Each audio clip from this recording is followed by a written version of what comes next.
Hello students. हम देखेंगे chapter 4 सारणी। ठीक है। अब सारणी क्या होता है कि प्रत्येक वर्ग आव्यूह को एक संख्या द्वारा संबंधित करा सकते हैं। कोई भी संख्या होगी, एक संख्या के द्वारा हम संबंधित करा सकते हैं, जिसे वर्ग आव्यूह का सारणी कहते हैं। अर्थात प्रत्येक वर्ग आव्यूह से एक अद्वितीय संख्या, अद्वितीय मतलब दूसरी नहीं होगी, एक ही होगी। अद्वितीय मतलब है कि द्वितीय नहीं, तो मतलब एक ही रह जाएगी, जहाँ दूसरी नहीं होगी, संख्या संबंधित होती है, जिसे उस वर्ग आव्यूह का सारणी कहते हैं। लिखा है, यदि एक कोई वर्ग आव्यूह हो तब फलन के रूप में कि F such that A tends to, बराबर लिखा ना, यहाँ पर टेंड्स टू आएगा, ए टेंड्स टू के होता है फंक्शन के रूप में। ठीक है। तो इसलिए कहते हैं कि एफ अगर ए पर लगेगा तो वो किस के बराबर होगा, के बराबर होगा। अब सारणी क्या, कि सारणी को लिखा है, सारणी के बोलते हैं, इसको डेल्टा ए बोलते हैं, या डेल्टा से प्रदर्शित करते हैं, या डेल्टा या सारणी के बराबर कितना हो गया, के हो गया। अब देखिए सारणी कैसे निकालते हैं। द्वितीय कोटि के आव्यूह का सारणिक, आव्यूह लिया यहाँ पर 11, 12, 21, 22, हमने इसका सारणिक लेना है। तो सारणी का चिन्ह ये होता है, आव्यूह बड़ी ब्रैकेट के रूप में होता है, और सारणिक जैसा मोड का चिन्ह होता है ऐसा होता है। मोड प्लस ऐसा नहीं कि सारणी का मान हमेशा प्लस का आएगा, माइनस का भी हो सकता है, प्लस का भी हो सकता है, इसलिए मोड ने मान से कि हाँ ये मोड है। तो देखो ये वाली गुणा करनी है हमें, देखो ये वाली गुणा करनी है और ये वाली गुणा करनी है, और घटा देना है। देखो ये वाली गुणा ये आ गई, माइनस करेंगे ये वाली। एग्जाम्पल लिया कि 2, 4, 6, 9, इसका सारणिक लिया हमने, आव्यूह चिन्ह को हटा दिया, तो गुणा करिए, 2 9 18, माइनस करेंगे 6 चौक 24, 18 में से 24 घटाएंगे तो माइनस का 6 बचेगा। तो ये द्वितीय कोटि का सारणिक हो गया। अब आगे देखेंगे तृतीय कोटि का।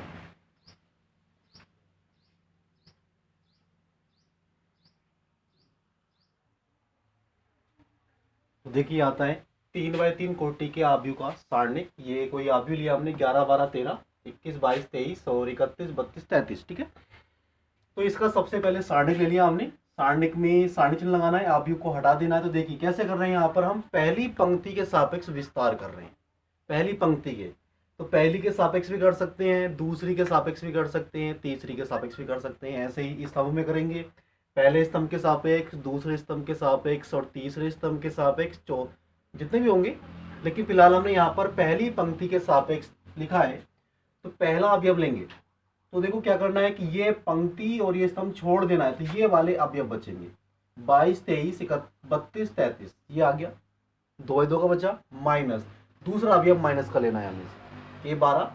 तो ये पंक्ति स्तंभ छोड़ देना है, तो बचेगा 21, 23, 31, 33, 2 2 का बचा, प्लस ए 13, तीसरा अवयव लिया, पहली पंक्ति का ले रहे हैं ना, प्लस का आएगा, तो ये पंक्ति और ये स्तंभ छोड़ देना है, तो बचेंगे 21, 22, 31, 32, ये आगे 2 का होगा। और 2 का अभी हमने खोला था उसी टाइप से, ये गुणा करेंगे ये घटा देनी है, माइनस ये होगी, ये वाली गुणा करेंगे ये वाली घटा देनी है, ये गुणा करेंगे प्लस में और ये वाली गुणा घटा देनी है। तो इस तरह से 3x3 के आव्यूह का सारणिक हम निकाल सकते हैं। इसका एग्जाम्पल देखते हैं।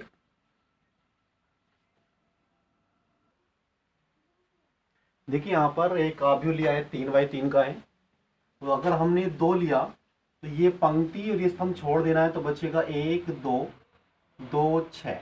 दूसरा अवयव माइनस का लेना होता है, दूसरा अवयव 4 है, तो ये पंक्ति स्तंभ छोड़ना है, तो बचेगा 3 2 4 6, प्लस तीसरा अवयव लेंगे, कितना है, तीसरा अवयव हमारा है 5 है, तो बचेगा, ये पंक्ति स्तंभ छोड़ देना है कि 3 1 4 2। इसको सोल्व करना है कि 2 6 कम 6, माइनस 2 दूनी 4, यहाँ से माइनस 4 रहेगा बाहर, 6 3 18, माइनस 4 दूनी 8, प्लस 5, 3 दूनी 6, माइनस 4। सोल्व करेंगे, 2 गुणा यहाँ से बचा 2, माइनस 4 गुणा यहाँ से बचा 10, प्लस 5 गुणा यहाँ से कितना बचा, 2 बच गया, कितना हो गया 4, यहाँ से हो गया 4 दाई 40, और 5 दूनी 10, कितना हो गया 14, माइनस 40 कितना बच जाएगा, यहाँ से शायद 26 बच जाएगा, 6 4 10 3 और 1 4, माइनस का। ये हमारा आंसर हो जाएगा 3x3 के सारणिक का।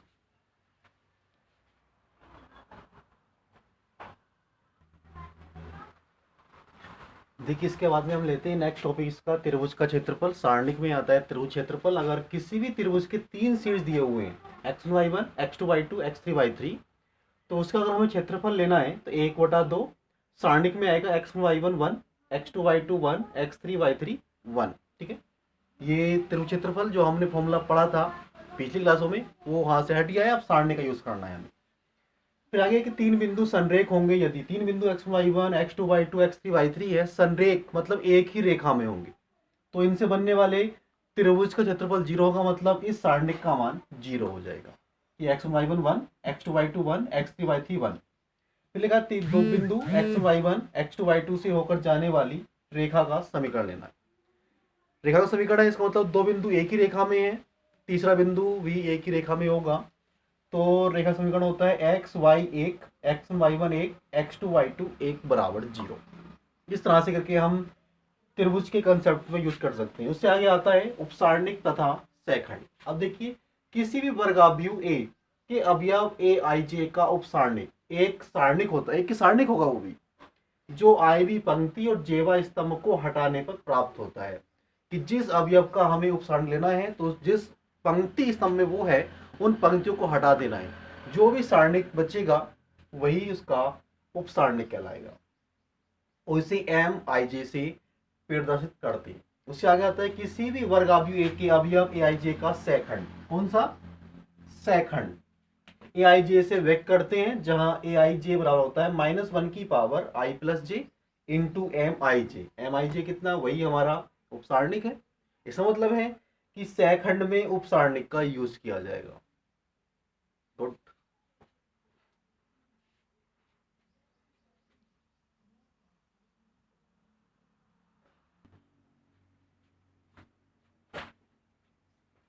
देखिए इसके बाद में आता है आव्यूह का सैखंडज तथा व्युत्क्रम। किसी वर्गाव्यूह ए के सैखंड अवयवों से बने। अगर हमें किसी काव्यूह का सैखंडज लेना है तो पहले उसके सैखंड अवयव निकालेंगे, बने आव्यूह का परिव्रत आव्यूह बनाएंगे, सैखंड अवयव निकालने के बाद में उसका फिर परिव्रत करेंगे, आव्यूह का सैखंडज कहलाता है। यानी किसी भी आव्यूह के सैखंड अवयवों का परिव्रत आव्यूह सैखंडज आव्यूह कहलाता है। ठीक है, इसे एडज्वाइंट ए से प्रदर्शित करते हैं। एडीजे को एडज्वाइंट ए बोलते हैं। जैसे आव्यूह ये ए है, 11 12 13 21 22 23 31 32 33 आव्यूह ए के सैखंड अवयवों से बना आव्यूह। एक आव्यूह बनाया किससे? सैखंड अवयवों से। अब इसका परिव्रत करा तो वो क्या कहलाएगा? आव्यूह का सैखंडज कहलाएगा। यानी कि उसको एडज्वाइंट ए से लिखेंगे, यानी कि वो बी का डैश करना होगा। तो कैसा बनेगा? 11 12 13 21 22 23 31 32 33, यहाँ इस तरह से थे, ये बन गए। अब इसमें कुछ नोट है, ए एडज्वाइंट ए करेंगे, एडज्वाइंट ए इंटू ए करेंगे तो ये सारणिक के और आई के बराबर होगा। ए बी का सारणिक लेंगे तो ए सारणिक और बी सारणिक के बराबर होता है। यदि आव्यूह n गुणा n कोटि का हो तब, यानी वर्ग आव्यूह है, तो एडज्वाइंट ए का सारणिक सारणिक ए की पावर n-1 के बराबर होता है। अगर n का मान 3 कर दिया जाए तो एडज्वाइंट ए का सारणिक ए के स्क्वायर बराबर होता है। और इसी की सहायता से हम ए इनवर्स निकालते हैं। ए इनवर्स बराबर 1 सारणिक ए इंटू एडज्वाइंट ए। ठीक है, तो ये चैप्टर 4 का कंसेप्ट था जो रिवीजन क्लास में हमने किया। नेक्स्ट हम क्लास में देखेंगे चैप्टर 5। ये तो चैप्टर रहे हैं। ठीक,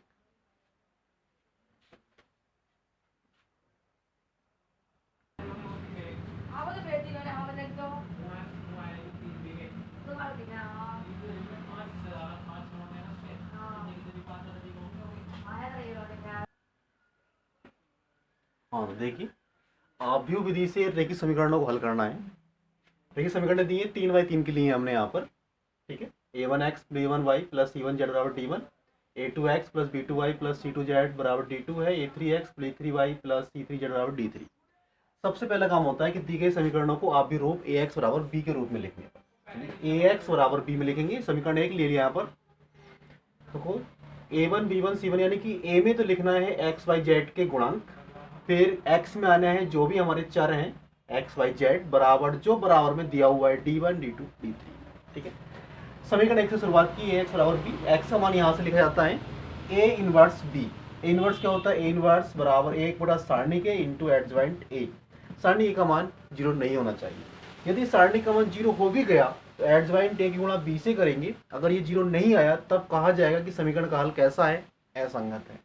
अगर ये 0 आ भी गया, ठीक है, तो समीकरण का हल संगत और असंगत दोनों हो सकते हैं, यानी अनेक हल होंगे वहां पर, ठीक है। इस तरह से हम जैसे यहाँ पर इनवर्स निकाल लेंगे, यहाँ पर मान रखेंगे, क्योंकि इसको अगर हम समीकरण 2 मान लेते हैं, बी हमारे पास दिया होगा, इनवर्स हम यहाँ से निकाल लेंगे, ठीक है।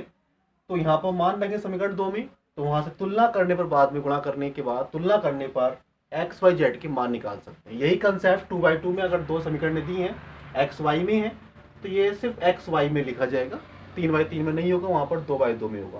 प्रोसेस यही रहेगा। इस तरह से करके हम आव्यूह विधि से समीकरणों को हल कर सकते हैं।